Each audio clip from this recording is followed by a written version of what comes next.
Assalamualaikum warahmatullahi wabarakatuh. Di kesempatan ini, saya ingin membahas kembali tentang buku yang berjudul Rich Factors, karya Edward Simanjuntak. Di halaman 58, ada hal yang menarik yang mesti saya bagikan kepada pendengar sekalian, yakni tentang pentingnya bangkit kembali dari kegagalan. Langsung saja saya bacakan. Gagal itu makanan sehari-hari, itu biasa. Yang penting bagaimana kita menyikapinya. Evaluasi, bangkit, gagal lagi, bangkit lagi. Kalimat tersebut diucapkan oleh Chairul Tanjung, oke? Karena di sini memang sedang membahas tentang kesuksesan atau prinsip sukses Chairul Tanjung. Setiap orang yang baru saja mengalami kegagalan, baik dalam hubungan, pendidikan, atau karir, kemungkinan besar akan merasa terluka. Terkadang, luka tersebut hanya terasa sedikit, kadang juga terasa amat dalam. Tidak apa-apa, ini hal yang wajar. Jangan mencoba menghilangkannya dengan mengalihkan perhatian atau mencoba mengalihkan tanggung jawab kepada orang lain. Jangan pula mencoba melukis luka kita dengan senyuman. Kegagalan merupakan hal yang wajar terjadi ketika kita berupaya keras. Jika mengalami kegagalan, cobalah menerimanya. Lalu biarkan masuk dan melukai hati kita untuk sementara waktu. Daripada mencoba menolak dan menjauh dari kenyataan bahwa kita telah gagal. Ketika kita membiarkan kegagalan masuk dan menerima hal tersebut dengan lapang dada, maka proses penyembuhan akan terjadi lebih cepat.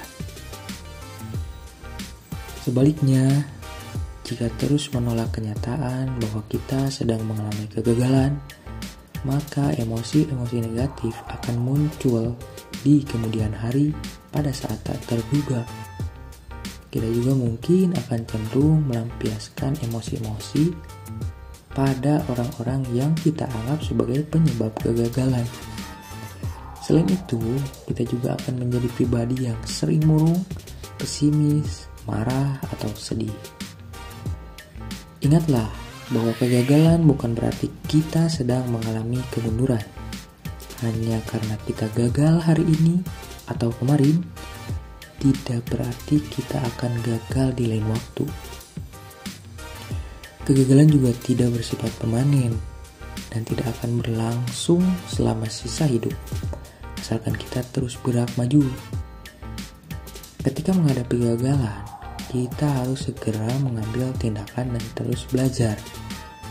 Melihat kegagalan sebagai sesuatu yang sementara merupakan kunci penting bagi sikap optimis dan terus move on dalam kehidupan. Kegagalan juga berarti kita diingatkan untuk bersikaplah konstruktif dan belajar dari situasi tersebut. Lihatlah kegagalan sebagai umpan balik yang berharga dan sesuatu yang dapat kita gunakan untuk memperbaiki diri. Jangan pernah melihatnya sebagai pukulan besar untuk membuat kita jatuh dan tak mampu berbuat apa-apa lagi. Segera evaluasi diri dan bangkit lagi. Inilah yang menjadi pedoman hidup Chairul Tanjung. Ya, penting, sangat-sangat penting menurut saya ya, memilih untuk bangkit kembali dan menerima, juga mempelajari setiap kegagalan yang kita dapatkan. Tetap semangat untuk kita yang hari ini merasa gagal. Tenang, masih ada harapan. Yang penting kita harus terus berjuang dan berusaha. Itu saja yang bisa saya sampaikan. Kurang lebih saya mohon maaf. Assalamualaikum warahmatullahi wabarakatuh.